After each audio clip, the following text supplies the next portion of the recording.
Welcome, dear audience. Today, I wish to articulate one of the famous quotes of W.B. Yeats, which I esteem the most. Do not wait to strike till the iron is hot, but make it hot by striking. Well, before we jump into the topic, subscribe my channel and press the bell icon for notifications. If you have done that, I appreciate it. In this video, I'll be giving the explanation of the poem The Lake Isle of Innisfree by William Butler Yeats. The analysis of the Lake Isle of Innisfree will be done elucidating the meaning of literary elements involved for critical appreciation. The Lake Isle of Innisfree is a poem that expresses the poet's adoration for nature and his desire to live with the nature. Innisfree is a place near the coast of Ireland, a small uninhabited island on the Lake Lough Gill in County Sligo. Yeats has spent his childhood in this watery landscape, and so the serene recollection stayed strong in his memory. The poet feels highly delighted by his childhood memories, and hence, in his poem, he describes the isle as a dwelling for peace and natural beauty. Through this poem, the poet expresses a robust yearning to go back to the Lake Isle of Innisfree. Now, let me quote some important points about the poet William Butler Yeats. William Butler Yeats was an Irish nationalist, born on 13 June 1865. He sought a kind of traditional lifestyle articulated through poems. He was one of the foremost figures of 20th century literature. It was he who helped to found Abbey Theatre. Yeats spent his childhood holidays in County Sligo and studied poetry from an early age. When he became fascinated by Irish legends and the occult, he began writing his first work when he was 17. His earliest volume of verse was published in 1889. In December 1923, Yeats was awarded the Nobel Prize in Literature. The Lake Isle of Innisfree is perhaps the best known of all Yeats' poems. It has been a popular choice of anthologists since it was first published in 1890. He wrote the poem when he was in his early 20s, stuck in the metropolis of London, homesick, struggling to get his name known and his poems out in suitable form. Now, it's time for you to listen the poem. As you listen the poem, experience the imagery the poet has used in the poem. I'll arise and go now and go to Innisfree, and a small cabin built there of clay and wattles made. 9 bean rows will I have there, a hive for the honey bee, and live alone in the bee-loud glade. And I shall have some peace there, for peace comes dropping slow, dropping from the waves of the morning to where the cricket sings. There midnights all a glimmer, and noon a purple glow, and evenings full of the linnet's wings. I'll arise and go now, for always night and day I hear the lake water lapping with low sounds by the shore. While I stand on the roadway or on the pavement's grey, I hear it in the deep heart's core. The poem begins with the poet's thoughts and his yearning to go to Isle of Innisfree, which is a place for peace and natural beauty. After going to Innisfree, the poet expresses his desire to build a small hut of clay and sticks. Later, for a living in the uninhabited island, the poet wishes to grow 9 rows of beans.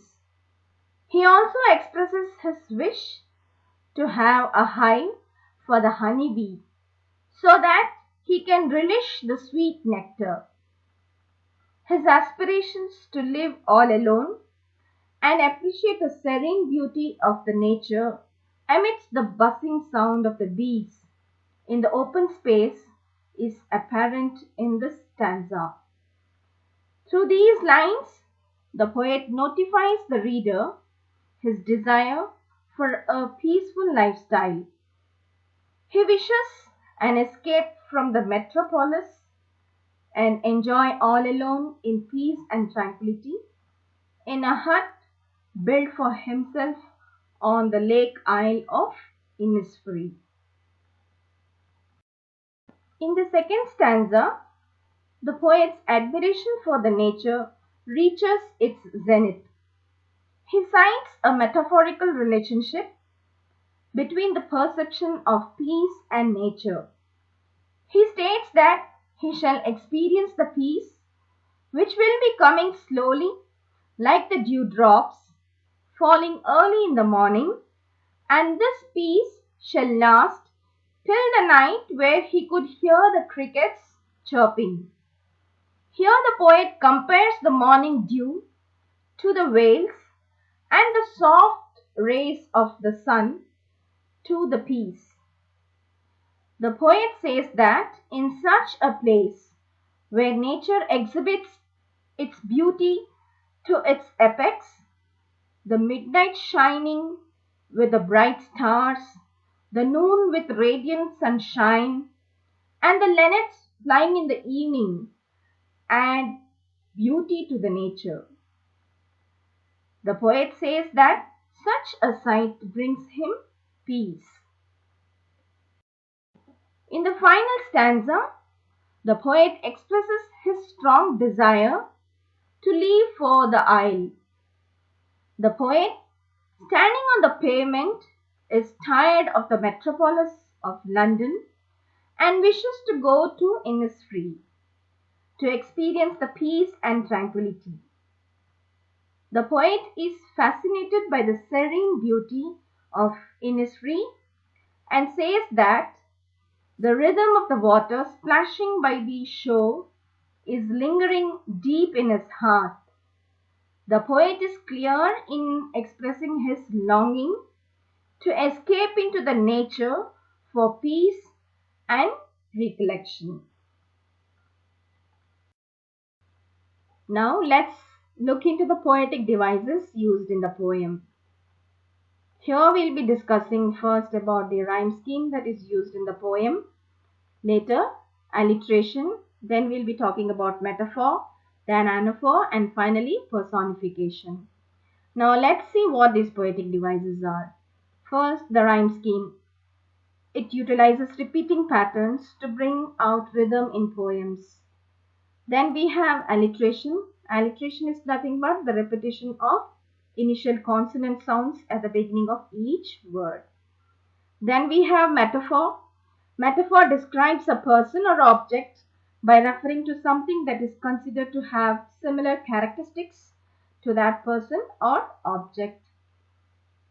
Later we have anaphora. Anaphora is deliberate repetition of the first part of the sentence in order to achieve an artistic effect. Finally, we have personification. Attributing human characteristics to inanimate object, animal, or abstract idea is personification. The Lake Isle of Innisfree is one of William Butler Yeats' most celebrated poems.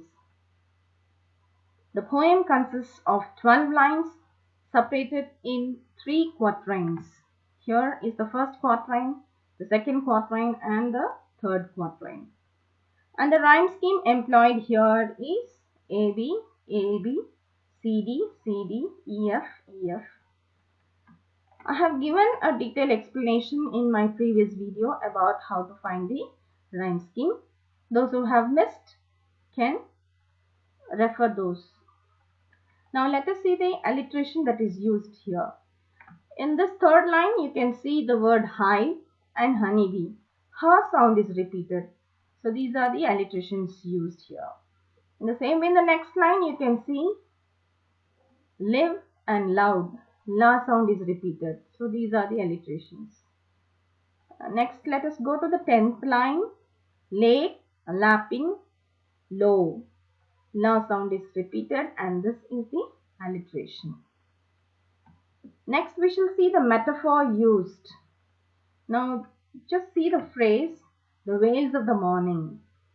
So, this phrase clearly tells us that the moist in the morning sky, or the fog, or the mist, or even the dew on the morning sky is compared to the veils on the woman's face. In this phrase, the veils of the morning, veil is the metaphor, and morning is personified as a woman with a veil on her face. Right? Now, let's see the anaphora used in the poem. Anaphora is the deliberate repetition of the first part of the sentence in order to achieve an artistic effect. Now, in the second stanza, look at the first two lines.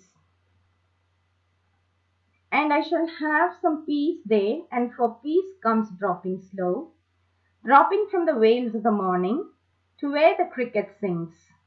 Here, peace is repeated. In the same way, dropping is repeated. So these are the anaphoras. In the same way, in the poem, the expression, I will arise and go now, has been repeated twice. Here you can see the first line, and then you can see here, I will arise and go now. So these are also the anaphora. The repetition of the words and phrases attempts to create the poet's decisiveness to escape into the nature for peace and reconnection. If you like this video, give thumbs up, share and comment in the box below. Thank you for watching.